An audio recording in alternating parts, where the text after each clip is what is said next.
Well, thank you, everybody. Is this microphone on? Everybody hear me?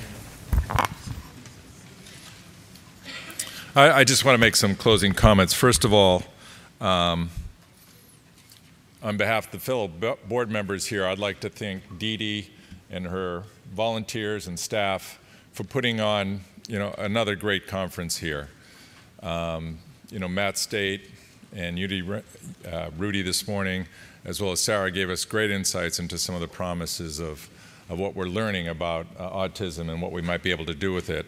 And of course, it's always the highlight listening to the ARSs and what they're doing for the families. It's really, I think, one of the most proud things that we have done at the Autism Consortium. As you've heard throughout the day, we at the Autism Consortium are very proud of what we've all achieved. You heard from Lenny Rappaport, Chris Walsh, Maganka Sir, who got up after Paul talked about our transition. We're not only very proud of what we have accomplished, we're very proud of the way we are making what we've done into the DNA of this community. So on a personal note, I'd just like to talk a little bit about Paul and Ann and embarrass them because they knew I wouldn't do this. First of all, I've got to know Ann quite well. Ann is very smart, funny, and very foreboding when she wants something, individual. So I'll come back to that in a minute about Ann and Paul. But let me tell you a little bit about Paul and how we met and why I'm actually president of the Autism Consortium Board. So leadership has been described as a process of social influence in which one person, Paul in this case, can enlist and aid the support of others in the accomplishment of a common task.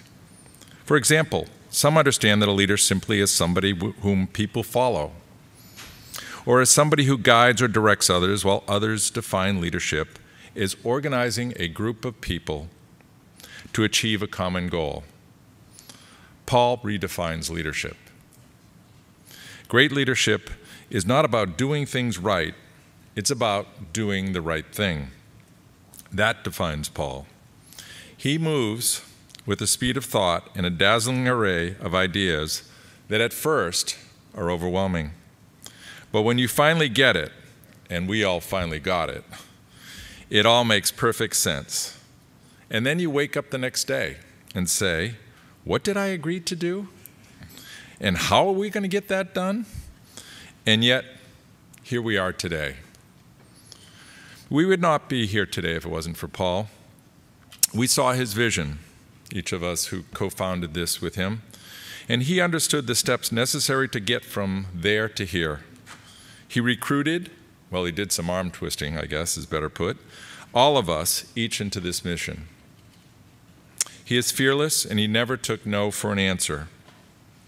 As Steve Hyman suggested in one of our first meetings, lionize those who help and take out back and shoot those who don't. We actually do have a large stack of bodies in the back of the building here. But then again, we have an army that stands close with us in the mission that we all have been so passionate about. This is about the power of collective impact, and that's what you've seen here today and the previous conferences. Not one man, not one research paper, not one clinician and her practice, not one lab or not one institution. The kind of breakthrough science and practice needed for the brain requires all of us in partnership with patients in the community.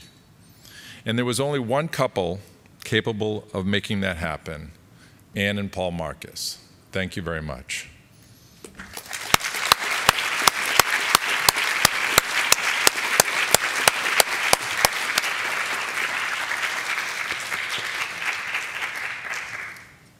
So thank you all for coming, and we look forward to see you each and every year as we transition just from autism into neurodevelopment disorders.